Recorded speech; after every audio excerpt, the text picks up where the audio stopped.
Le Burkina s'est inscrit depuis très longtemps dans une logique de recruter des groupes d'autodéfense comme les Cogléogo et ensuite les VDP pour communautariser la lutte contre le terrorisme. Mais nous avons vu les travers auxquels cette stratégie a dû conduire, avec notamment l'ostracisme à l'égard de certaines populations dans le Soum, dans le Dolan et même dans la région de Djibo et même dans le centre-ouest.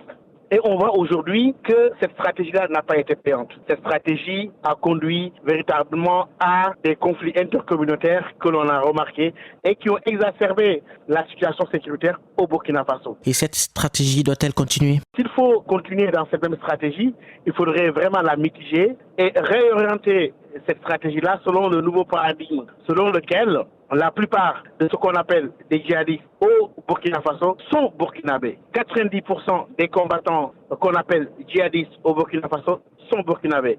Maintenant, s'il faut aller vers une logique communautaire, vers une stratégie se tournant vers le dialogue, comme on l'a vu au Niger, ça peut être salutaire. De toute façon, la stratégie de lutte contre le terrorisme, telle qu'entamée depuis avec les forces françaises ou sans les forces françaises, a été contre-productive parce qu'elle ne répondait plus à la réalité du terrain. Et même si cette stratégie est désuète, est-ce qu'elle n'apporte pas plus de résultats que celle en vigueur au Mali voisin? Absolument. Je crois que le fait de s'appuyer sur le renseignement humain, de s'appuyer sur les communautés elles-mêmes et les impliquer, cela relève d'une bonne stratégie. Mais je doute fort de la rupture paradigmatique qui est nécessaire aujourd'hui, c'est-à-dire ne plus s'inscrire dans une logique de mettre les communautés les unes contre les autres et de s'orienter vers un véritable dialogue communautaire impliquant même ces sociétés qui ont été ostracisées. Dernière question, Bakary Samb, est-ce que la stratégie mise en place par le capitaine Ibrahim Traoré et son régime, est-ce qu'elle n'est pas plus pratique que celle qui était expérimentée avant sa prise de pouvoir? On ne peut pas pour l'instant donner une appréciation objective de la stratégie burkinabé avec les nouvelles autorités. Pour deux raisons.